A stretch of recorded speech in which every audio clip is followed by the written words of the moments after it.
My brother tried to steal our dad's company, saying I was adopted until I exposed the DNA test at a board meeting. The air in the boardroom was thick with tension, the kind that made every breath feel like swallowing shards of glass. I sat at the far end of the polished mahogany table, my fingers gripping the edges so tightly they turned white. Across from me, my brother Ethan leaned back in his chair, an arrogant smirk plastered across his face as he delivered the words that would shatter everything I thought I knew about family. "You're not even blood," he said, his voice dripping with disdain. "Dad told me years ago, you were adopted." The room fell silent except for the faint hum of the air conditioning overhead. My heart pounded against my ribs, each beat reverberating through my chest like thunder. The other members of the board exchanged uneasy glances, their eyes darting between Ethan and me, unsure how to react. It wasn't just what he said, it was the way he said it, with such calculated cruelty, as if he'd been waiting years for this moment. I wanted to scream, to demand answers, but instead, I forced myself to remain still. To breathe. Because deep down, I knew this wasn't just about me or Ethan, it was about something bigger. This wasn't just a personal vendetta, it was a power play. 4 weeks now, Ethan had been maneuvering behind the scenes, whispering lies into the ears of our father's closest allies on the board, trying to convince them that he was the rightful heir to our father's legacy. And today, during this emergency meeting called under dubious pretenses, he had finally revealed his ace card, the claim that I didn't belong here at all. But Ethan underestimated one thing, he underestimated me. Growing up, Ethan and I were never close. We were two planets orbiting the same sun but destined never to collide. He was older by 3 years, which might as well have been a lifetime when we were kids.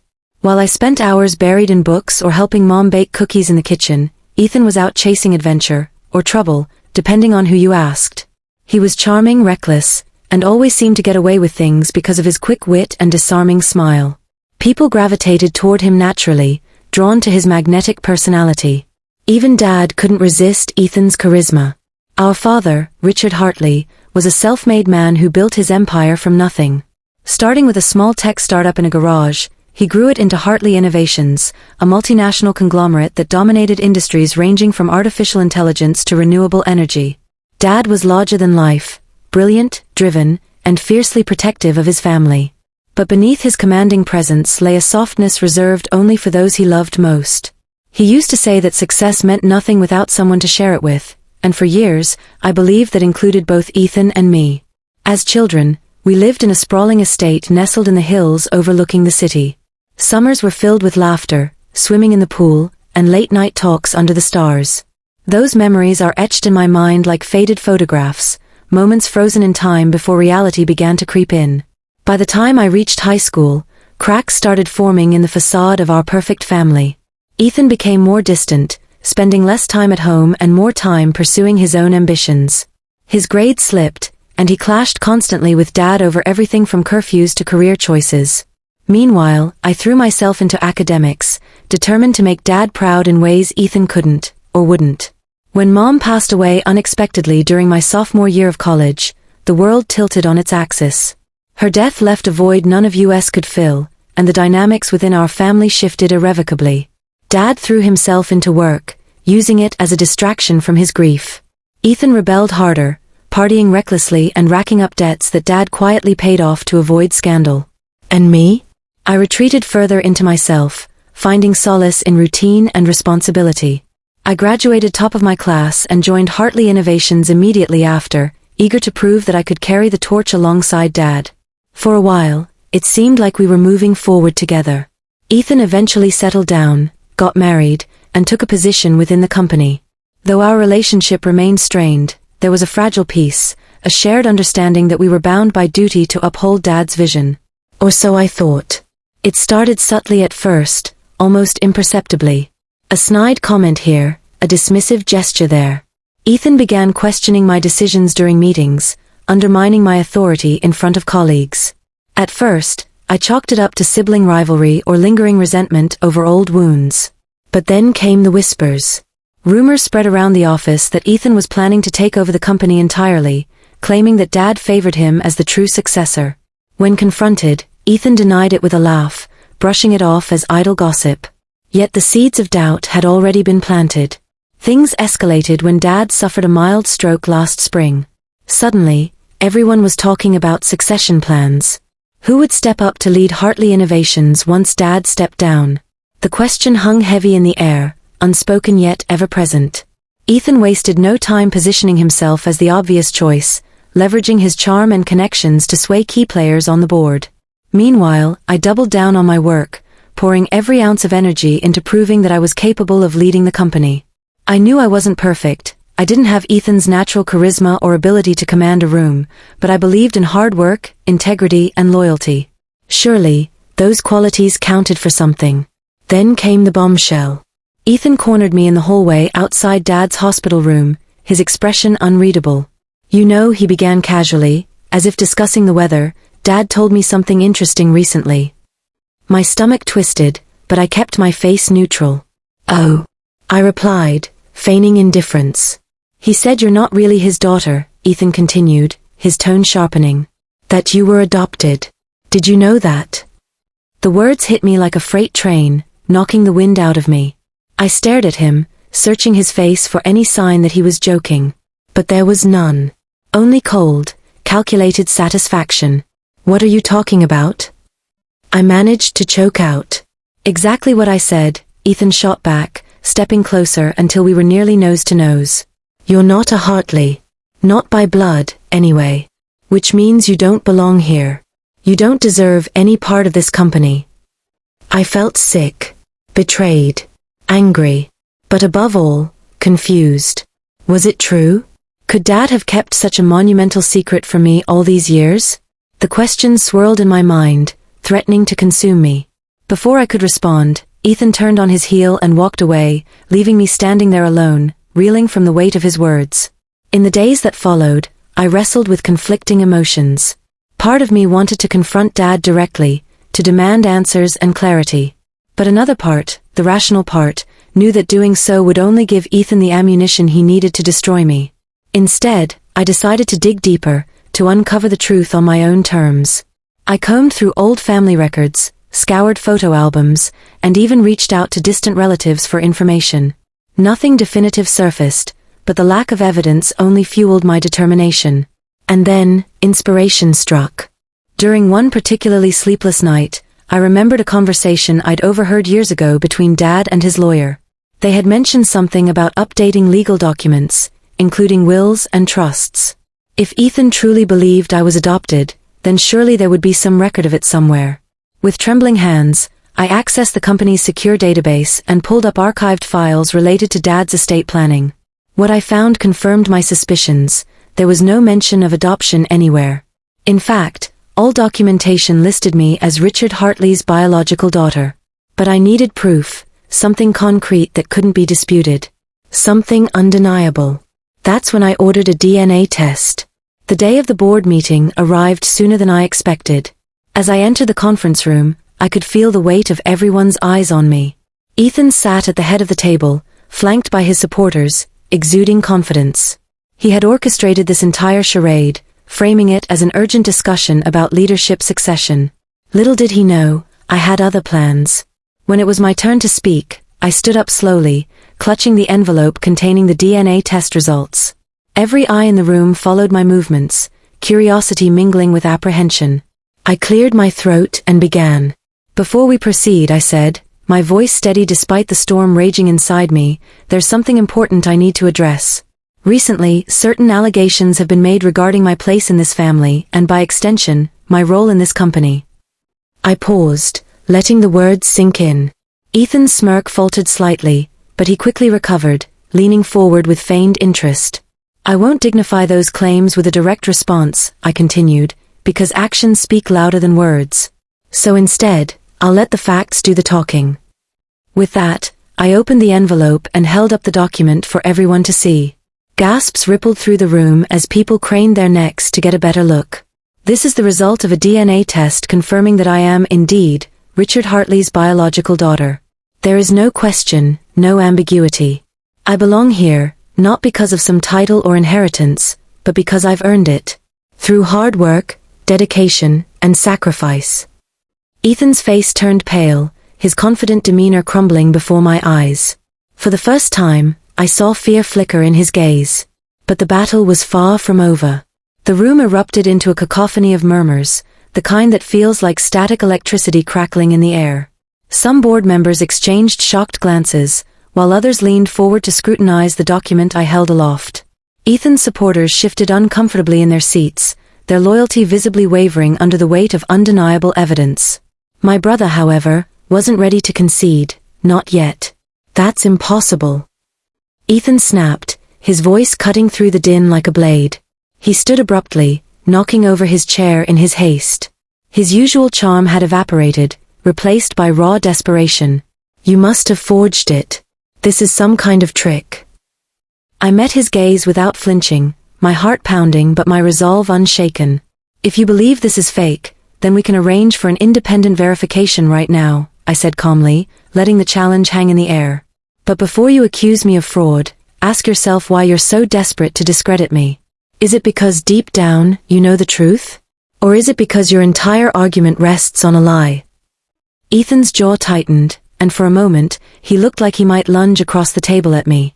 Instead, he forced a brittle laugh, attempting to regain control of the narrative. "Even if this is real, and I'm not saying it is, it doesn't change anything. You've never been cut out for this role. You're too soft, too cautious. Dad always knew it too." His words stung, not because they were true, but because they revealed just how little he understood about leadership, or about me. I took a step closer to him, my voice low and steady, carrying enough authority to silence the room once more. "Being cautious isn't a weakness, it's wisdom. And as for what Dad thought," I hesitated, swallowing the lump in my throat. "Dad trusted me. He believed in my ability to guide this company with integrity and vision. Unlike you, who seem more interested in tearing people down than building them up." For a brief second, something flickered in Ethan's eyes, guilt perhaps or regret, but it vanished as quickly as it appeared. He straightened his posture, regaining some semblance of composure. "This changes nothing," he insisted, though his voice lacked its earlier conviction. "The board will decide who's best suited to lead Hartley Innovations. Not you. Not me. Them." He gestured toward the assembled members, many of whom still looked uncertain. It was clear that Ethan had underestimated the impact of my revelation, but he wasn't wrong about one thing: the final decision rested with the board. And while exposing the DNA test had dismantled his primary weapon against me, it didn't automatically secure my position. I needed to win their trust, not just as Richard Hartley's daughter, but as someone capable of steering the company into the future. As the meeting continued, each board member was given the opportunity to voice their thoughts. Predictably, Ethan's allies rallied behind him, praising his charisma and boldness while casting doubt on my qualifications.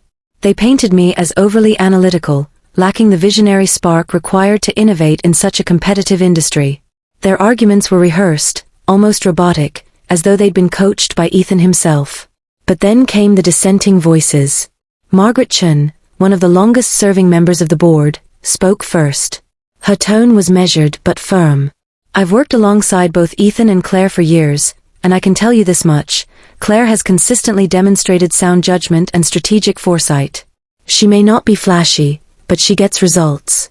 And let's not forget, it was her initiative that saved us from that PR disaster last year." Others began to chime in, recounting instances where my leadership had made a tangible difference. One recounted how I'd spearheaded a sustainability initiative that reduced operational costs by 15%. Another praised my ability to mediate conflicts within the team, fostering collaboration where Ethan's confrontational style often created division. Slowly but surely, the tide began to turn. Still, Ethan refused to back down. He countered every compliment with criticism, every success story with skepticism. "Yes, Claire is competent," he conceded. "But competence alone isn't enough to lead a company like Hartley Innovations," Ethan continued, his voice rising as if volume could compensate for the cracks forming in his argument. "We're not just talking about managing day-to-day operations here. We're talking about innovation, risk-taking, and bold decisions that will define our legacy for decades to come. Claire's approach is safe, predictable, even stagnant. Is that really what we want for the future of this company?" His words hung in the air, heavy with implication. For a moment, I felt the weight of them pressing down on me. He wasn't entirely wrong. My leadership style was more measured, more deliberate. But was that truly a flaw? Or was it exactly what the company needed right now? Before I could respond, Margaretchen leaned forward, her sharp gaze locking onto Ethan. "Boldness without foresight leads to disaster," she said firmly, her tone leaving no room for debate. "And let's not forget who nearly bankrupted one of our subsidiaries 2 years ago with a bold investment scheme that had no foundation in reality." The jab landed squarely, and Ethan flinched visibly. I seized the opening. "This isn't about choosing between caution and recklessness," I interjected, addressing the board directly. My voice carried a quiet intensity, each word carefully chosen. "It's about balance. Yes, innovation requires taking risks, but those risks need to be calculated, grounded in data and strategy. It's about knowing when to push forward and when to hold back. That's what I've always tried to bring to this table, a vision rooted in both ambition and responsibility."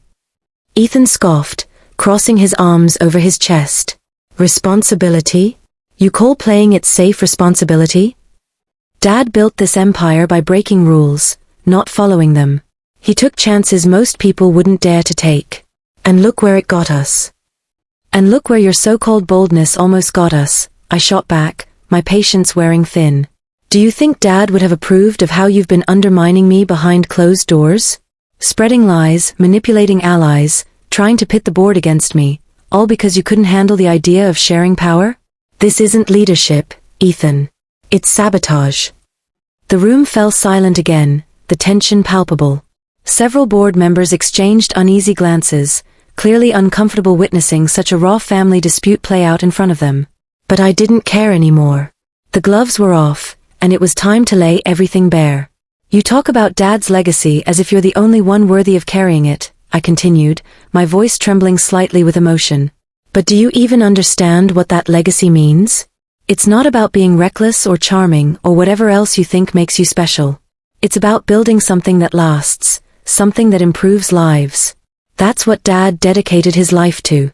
And if you can't see that, then maybe you don't deserve to inherit anything at all." Ethan's face darkened, his jaw clenched so tightly I thought he might shatter his own teeth. For once, he didn't have a quick retort. Instead he stared at me, his eyes burning with a mixture of anger and something else, something I couldn't quite place. Was it shame? Regret? Or simply the realization that he'd underestimated me one too many times? As the meeting dragged on, the discussion grew increasingly heated. Board members debated fiercely, their opinions divided. Some praised Ethan's charisma and potential, while others lauded my track record and steady hand.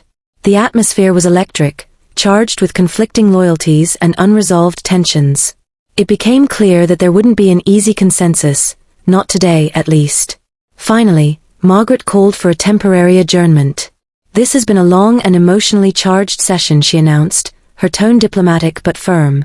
"Let's reconvene tomorrow morning after everyone has had time to reflect.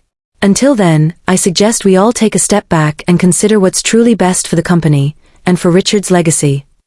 The room slowly emptied, board members filing out in clusters, their conversations hushed but animated. Ethan lingered near the door, his expression unreadable. As I gathered my notes, preparing to leave, he approached me hesitantly. For a moment, I thought he might apologize, or at least acknowledge the damage he'd caused. Instead, he stopped a few feet away, his posture stiff and defensive. "You won't win this," he said quietly, though there was less conviction in his voice now. "No matter what happens, you'll always be second-guessing yourself.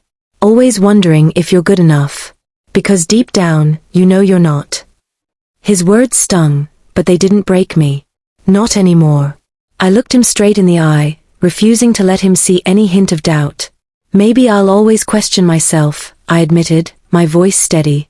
"But at least I'm willing to ask the hard questions, to challenge myself and grow. Can you say the same?" He opened his mouth to respond, then closed it again, clearly at a loss for words.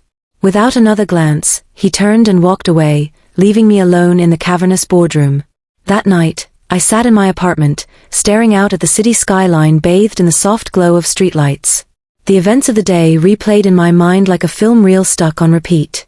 I thought about Dad, about the values he instilled in me, the lessons he taught through both his successes and his failures. I thought about Mom, whose warmth and wisdom had shaped me in ways I was only beginning to understand. And I thought about Ethan, whose jealousy and insecurity had driven him to betray not just me, but the very principles our family stood for. A wave of exhaustion washed over me, but beneath it lay a flicker of determination. Tomorrow would bring new challenges, new battles to fight. But for the first time in a long while, I felt ready. Ready to stand up for myself, for my family, and for the future of Hartley Innovations. Whatever happened next, I knew one thing for certain: I wouldn't let fear dictate my choices. Not anymore.